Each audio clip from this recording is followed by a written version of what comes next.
Today is March 21st, 2023. The Lawrence Board of Zoning Appeals is called to order at this time. Since we've not met since last year, we need election of officers, so we need election of a chairman and election of a co-chairman. So I will, at the time, I open the floor for nominations for chairman. I will nominate you, Becky Lytle. Thank you. Second. Any other nominations? I would nominate our good friend on the end here as co-chairman. We'll get to Tom that. Crouch. No, that'd be We'll get to that. That'll Oh, I'm so sorry. Pardon me. Any other nomination for chairman? No. Seeing that there's none, we still need to have a, You will continue your 10-year reign. Right? I just need a vote. yeah, we need a vote. I need a first, We've got a first and a a second. second, okay. At this time, all those in favor electing me as chairman of the Board of Zoning Appeals, answer with, wait a minute. I left raise one your meeting. hand. I left one meeting and went to another, so I'm right now all confused. Just raise your hand, All those in favor signify by saying aye. Yeah. Those who opposed, thank you very much. 5-0. Election for a co-chairman. I need nominations, please. I would like to nominate our friend on the end of the panel here, Mr. Tom Crouch, as co-chairman. I'll second. All those in favor signify by saying aye. Aye. Aye. Those opposed? Congratulations, Tom. For 10 years in a row, you get to be the co-chair. You guys. Then now we need approval, motion and a second for the approval of the minutes from December 20th, 2022. I move their approval. I'll second. All those in favor signify by saying aye. Aye. All those opposed, nay. Minutes stand as written. If you've not done so, please sign in at the back of the room, and anyone wishing to speak tonight, please stand and raise your right hand.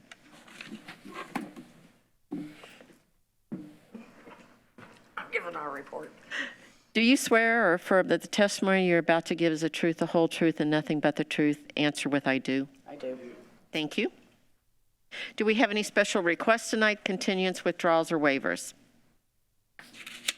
Seeing that there's none, we'll, no old business.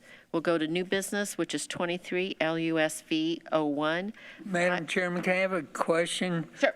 We, on December, Oak Landing Road, Yes, Tom, thanks for bringing that up. I was going to get to that at some point this Oh. evening. The 7955 Oak Landing Road for the nursing home, the administration decided that because of its current zoning, it was not appropriate to ask for a variance. They need to ask for a rezone.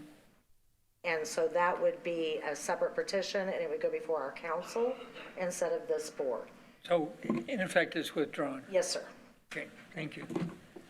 So that will be going before the council if they decide to proceed. I don't know that they will, but we'll see. I haven't heard anything from them since I canceled the meeting. Okay. So 23 LUSV 01, 5001 North Shaylin Avenue, variance of development standard of the City of Indianapolis Consolidated Zoning Subdivision Ordinance 744-911A7 and 744-911A18 and 744-911B2D to allow for an already existing off-premise static outdoor advertising sign to be converted to a digital display outdoor advertising sign.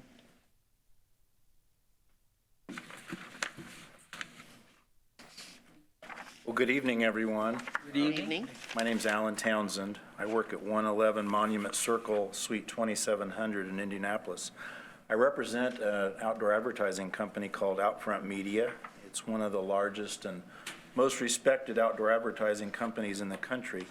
I have with me tonight a client representative from Outfront, Shelley Bergren. I've known her for a long time because we've worked together for a long time, and she's been in the position she's currently in since 2008. I don't think I've ever been here on a night where there was only one item on the agenda, so how exciting that must be for you. Yes. Me too. I have a packet I passed out. So it might be easier, I'm going to refer to it as I go through my presentation, and it might be easier if you could follow along with me to understand where the sign's at and what we're asking for. I did put under tab 1 some information concerning Outfront, just so you have it as a reference. They're not new to this business. They've been in it for a long time. Actually used to be known as CBS Outdoor, and changed its name probably a decade ago to Outfront. But I've worked for CBS for a long time before Outfront. Have some information here about their digital inventory. It's really something exciting they do, and would like to explore opportunities to have more digital in this market. It's great for advertisers. Just provides opportunities that you don't normally have, as I'll explain. I want you to know exactly where this is, so under tab 2, I've given you an aerial photograph of the location where the sign is already located. So what this application before you tonight is seeking to do is to convert an already existing off-premise outdoor advertising sign into one with digital faces. The sign that's already up is about 52 feet in height. It's the traditional sign you're used to seeing on the interstate. It's 14 by 48 in size, back-to-back faces with a mix of commercial and non-commercial messages. This address where the sign's located is 5001 North Shadeland Avenue, and the sign's actually oriented to 465 northbound and southbound. So if you're familiar with this area, and I'm sure you are, it's just north of the Indianapolis Racquet Club. The area is Zone C1. It's surrounded by other commercial uses. And then, of course, the interstate to the east. Under tab 3, I've given you another aerial photograph that we had our engineering firm prepare, just so you can see the boundaries of the property where the sign is located, and distances to, other nearby improvements. So if you were to act favorably on this variance, here's what's going to happen. The sign will remain in the exact location it is now. The faces would be changed out. So what you see now is a piece of large vinyl stretched out over a metal cage. Those would be replaced with digital faces. I've given you a description of actually what would happen in your booklet also. That's under tab 4. So the orientation of the sign won't change at all. These digital faces will hold messages for 8 seconds before transitioning to the next message. There'll be light sensing technology that will dim the faces in relation to the surrounding ambient light. We'll have cybersecurity controls to prevent unauthorized messaging, and that it will have the technology to go full black in case of some catastrophic failure. Outfront's landlord for this site, we rent space on the property to build the sign, is a group called Indiana Apprenticeship Trust. I've given you their deed under tab 5, just so you can see who the owner of the property is. They're in favor of the variance, so we don't have any risk of getting crossways with our landlord in light of the substantial investment we're prepared to make. So these digital faces, in conjunction with traditional ads, can be used for community service messages. If we have a separate agreement with Lawrence or some other organization, they will also be part of the National Amber Alert Network that you're probably all familiar with, that is used to post messages promptly regarding missing or abducted children. Under tab 6, I've given you a little information prepared by the OAAA, which is an outdoor advertising association. It just captures, which I thought was really important to know.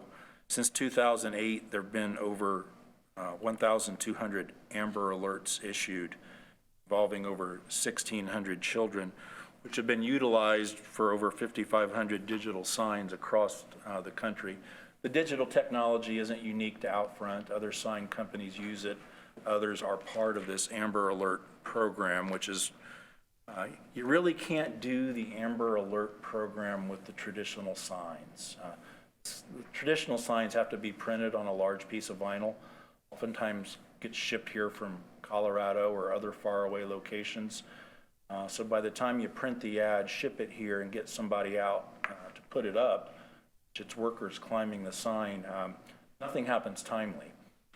With digital, the ads happen timely, which is critical for the success of an Amber Alert. Under tab 7, you can see one of the ads that Outfront posted with regard to supporting the FBI.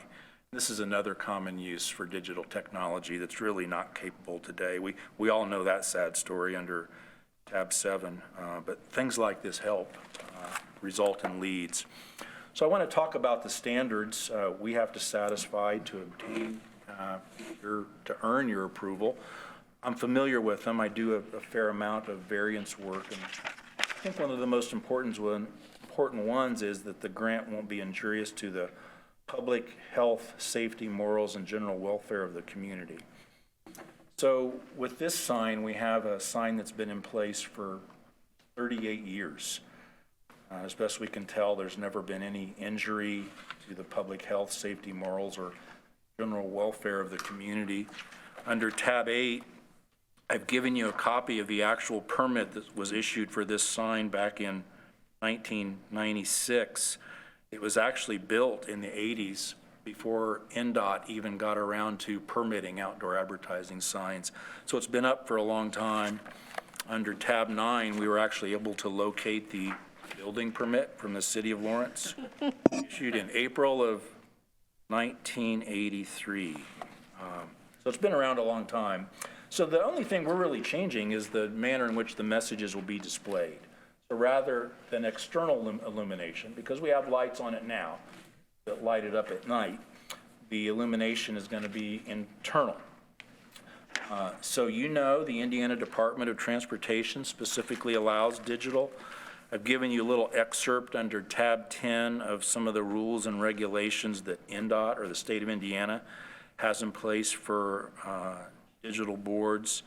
Under tab 11, you have to get an additional permit from NDOT to do one of these conversions, and Shelley's already obtained that from NDOT, of course, subject to your further approval. One of the concerns that we often hear about is, what's this going to do with regard to traffic? It's a fair question. Probably the concern we hear expressed most often. Under tab 12, I've given you some information, again, from the OAAA. It is noted that the Federal Highway Administration conducted a comprehensive study regarding driver distraction, digital outdoor advertising signs, and found that there was no causal connection between digitals and an increase in driver distraction. Like you, I'm sometimes a little leery of information that a trade association might put out. So I actually took it upon myself to go find the Federal Highway study that they were referencing in this material. I've given you excerpts of it under tab 13. It dates back to September 2012. It was about 80 pages long, so I didn't burden you with all of it. I did burden you, I think, with the part that matters, and I found it on page 55. There's a heading in there that says summary, and the second paragraph down under summary talks about their results showing that there was no causal connection between digital signs and driver distraction. These aren't new to Marion County. I think you know that. There are at least 5 back-to-back digital outdoor advertising signs in Marion County. If you ever travel on I-70, you go past 2 of them. One on your way to the airport, and there's one on your way back to Lawrence. There are 2 on Fall Creek near the Indiana State Fairgrounds. There's 1 in Castleton, and there's at least 41 by my count in the donut counties in and around Indianapolis, Boone County, Johnson County. There are safety standards concerning how these are going to be constructed, and we have some of our construction drawings under tab 14. They have to withstand significant wind gusts. and they're engineered to withstand those by construction industry standards. One of the questions I think I received from others before is, well, what about recycling?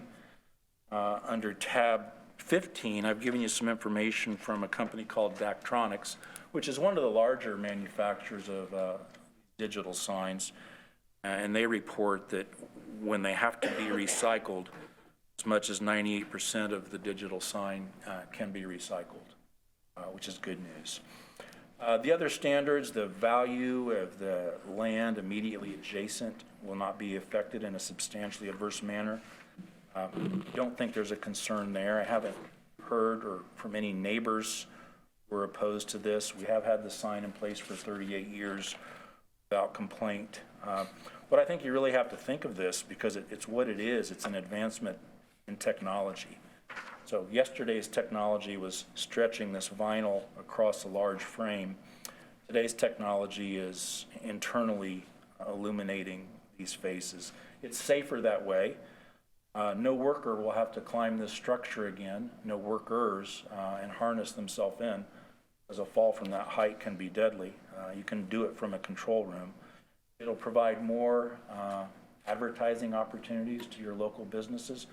When you use the vinyl, usually people have to buy an ad for at least 28 days at a time. Here we have the opportunity to provide people weekend ads, advertise special events, just things you aren't able to do the old-fashioned way.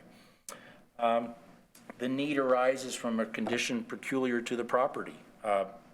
We have that here.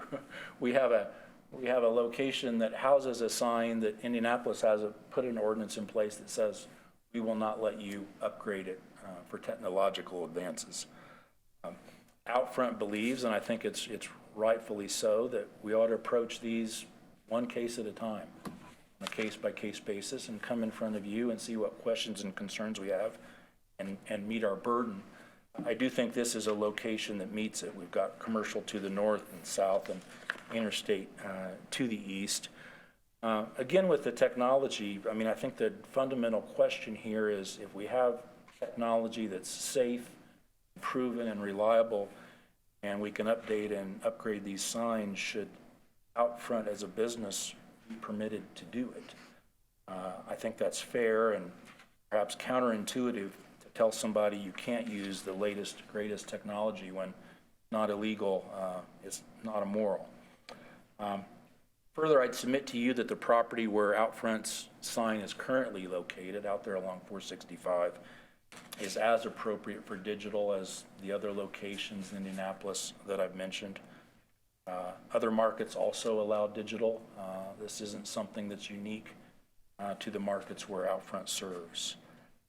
So we'd certainly appreciate your support on this. We also think doing this in this location is consistent with the goals of the comprehensive plan, promoting local businesses and providing them more advertising opportunities. So appreciate your support. We've appreciated the opportunity to work with your staff, Renee and Dan, and very grateful for the reception we received and an opportunity to sit down and go over this with them before we come to you.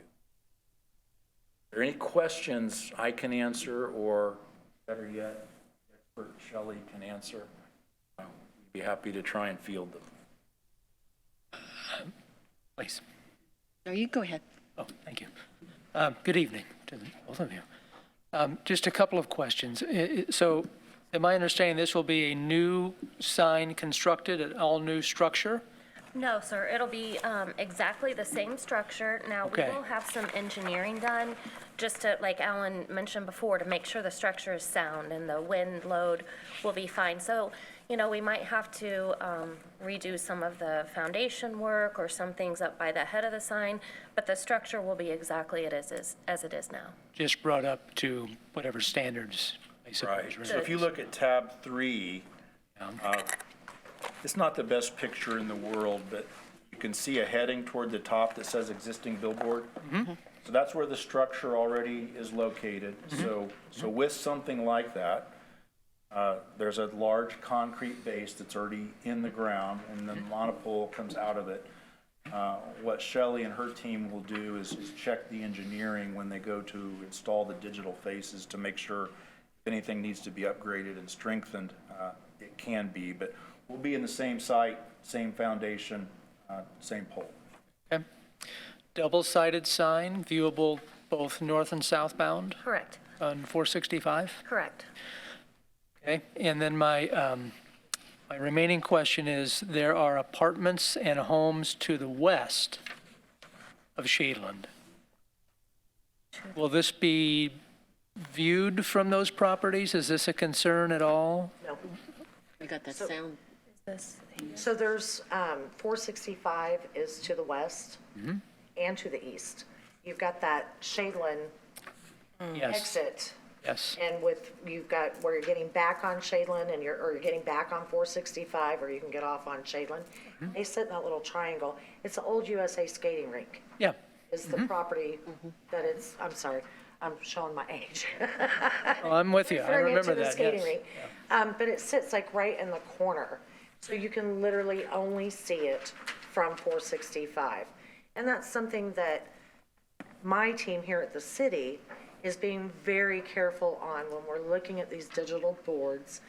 Before we recommend approval to you guys, which is, I'll be getting to that when it's my turn, we are looking at where the billboard is that's being asked to be made digital. Just like the one that we approved for Lamar a few months ago, only visible from 465. None of our residents are gonna be affected by light pollution on this, or even be able to see it or know that it's changed unless they're on the highway. And they'll need permits from me in order to reface the sign and turn it into digital. So I'll be looking at those plans when they're submitted to us to make sure the height's not changing, the width's not changing. It may be just a little bit higher because when they put those solar panels on that we asked for, those go on the top. Oh, I see. So the height may be a little higher just because of that solar panel, but not the sign itself. Okay? I'm Did glad that she- answer your question? Yes. Okay. Glad she you. mentioned that. There was one other thing I feel like I neglected to mention. When we met with Dan and Renee about this, they shared with us the commitments they had asked of other sign companies that have done a digital conversion in your community, and I reviewed them with Shelley and her team, and I mean, they're happy to comply with all of them. One of them was the solar component. But we're happy to comply with all those and can, and for the most part, do already. A lot of it has the, the automatic dimming. What happens when something goes haywire and things go to heck? You're gonna have something flashing or blinking out there and create a problem, and the answer is no. And just as a reminder, the 8 commitments we have, well, 7 of the 8, the solar panels, something specific to Lawrence. Those 7 requirements are NDOT standards for all digital signs. So when we looked at what commitments we would want as a city, I pulled up what NDOT requires. I looked at what Fishers requires, what Westfield, what Zionsville. I picked any community around us I could find that had a digital sign and looked at what they were asking for. Made sure that was included in our commitments that we ask, and then Faith had the wonderful idea of adding a solar component to it. So we've decided that's something we're gonna ask of everybody who makes a petition before you. So the commitments that they've agreed to, that Lamar agreed to, that Dan Van Treese, Fourth Outdoor agreed to, are consistent and all across the board. And it is my intention and the administration's intention to make sure that continues. Very good.